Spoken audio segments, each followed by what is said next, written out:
एक समय दुर्वासा ऋषि कहीं जा रहे थे, रास्ते में इंद्र मिल गए। दुर्वासा ऋषि ने इंद्र को अपने गले की माला दी, और माला दी, इंद्र ने माला ले तो ली, लेकिन उस माला को अपने ऐरावत हाथी पर डाल दी, और ऐरावत हाथी ने उस माला को नीचे गिरा दिया और अपने पैरों से कुचल दिया। अब एक बात कहूं भैया, अगर आप मंदिर जाते हो, कई बार मंदिर में हमको माला मिलती है, आप माला पहनते हो, और माला पहनकर आदमी, ए बच्चे, माला पहन के थोड़ी देर तो आप ऐसे चलते हो माला, और थोड़ी देर बाद उस माला को पता क्या करते हो, निकाल के या तो कहीं रास्ते में या कहीं चलते। भगवान की गले की माला तेरे को मिली है और तू उसको यूं फेंके जा रहा है। लाखों लोग खड़े हैं, तेरे को क्यों मिली बता? तेरे भाग्य में भगवान देना चाहते हैं, लेकिन तू लेना नहीं चाहता है, तो मैं क्या करूं यार।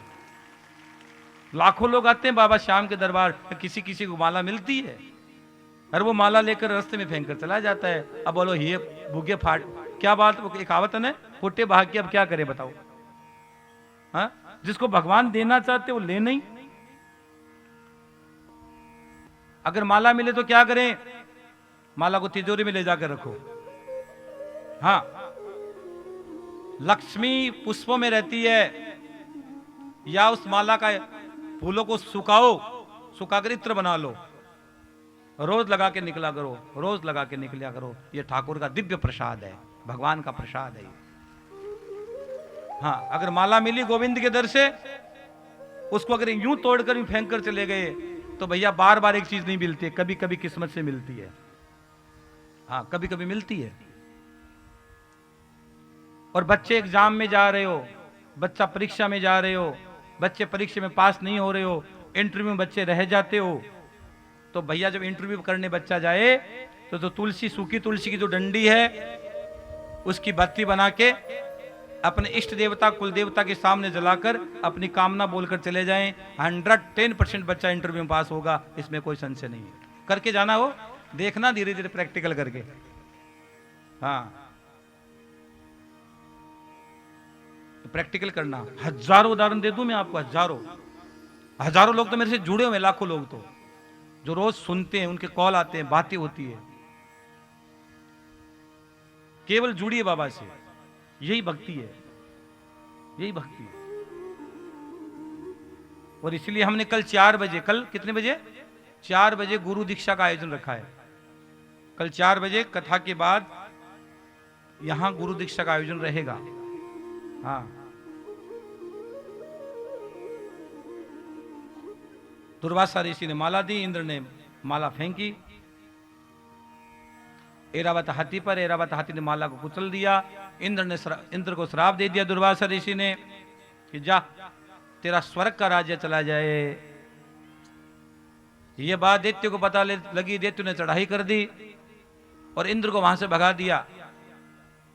देवता दर दर घूमने लगे, भगवान विष्णु के पास गए। भगवान विष्णु ने कहा काम करो भैया, क्या कि समुद्र मंथन कर लो, समुद्र मंथन करो, अमृत निकलेगा।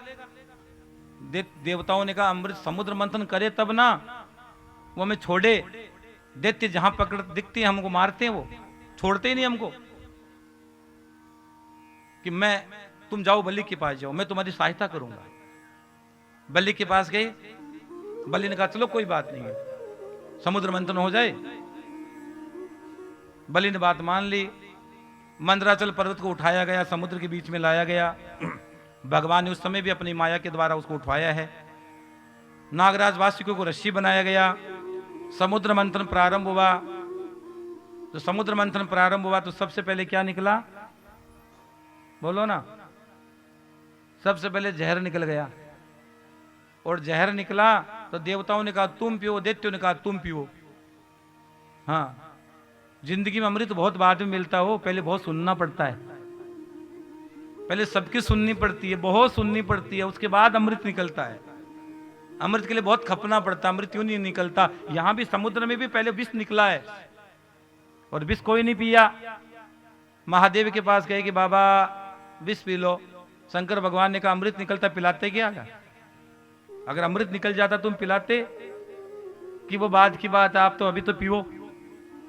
तो शंकर भगवान ने हलाहल विष का पान किया और शंकर भगवान ने उस विष को यहां तक रखा, नीचे नहीं आने दिया, और भगवान का नाम हुआ बोले नीलकंठ भगवान की जय हो। भगवान का नाम नीलकंठ हो गया। शंकर भगवान यह संदेश देते हैं कि जिंदगी में किसी के प्रति जहर हो ना, जहर है, कड़वाहट हो, यहां तक रखना, यहां मत ले आना। अगर यहां किसी के प्रति कड़वाहट भर गई तो जिंदगी भर नहीं निकलेगी। यहां तो एक ही नाम होना चाहिए, जय श्री श्याम, राधे कृष्ण यहां विराजमान होने चाहिए। पुनः समुद्र मंथन प्रारंभ किया गया, बहुत सारी चीजें निकली। भागवत कहती चंद्रमा निकले हैं, कौस्तुभ मणि, कल्प वृक्ष, रंबा आदि अप्सराएं आई, लक्ष्मी का प्राकट्य हुआ, भगवान नारायण का वर्ण किया, हरि का। कुछ समय के बाद मदिरा निकली, राक्षसों ने मदिरा का पान किया, और कुछ समय के बाद धन्वंतरी भगवान स्वयं प्रकट हो गए अमृत कलश लेकर। बोले धन्वंतरी भगवान की। अमृत कलश लेकर प्रकट हो गए और दैत्यों ने झपटा मारा और अमृत लेकर भाग गए। जहर निकला उस समय, अमृत झपटा नहीं मारा था, लेकिन अमृत निकलता ही झपटा मार दिया। हाँ, सबके सब देवताओं ने कहा भगवान हमारी रक्षा करो। तो उस समय भगवान ने एक बहुत प्यारा रूप बनाया है। कौन सा बताओ? अब सोचो, भगवान इतने सुंदर है, इतने ब्यूटीफुल है, जब भगवान ने मोहनी रूप बनाया होगा तो कितने सुंदर लगे होंगे, कितने सुंदर लगे होंगे, सोचो आप। एक संत ने यहां तक लिखा है कि ब्रह्मा जी ने पूरी कारीगरी खत्म कर दी भगवान को बनाने में। अब भगवान से सुंदर कुछ हो नहीं सकता, कोई नहीं हो सकता।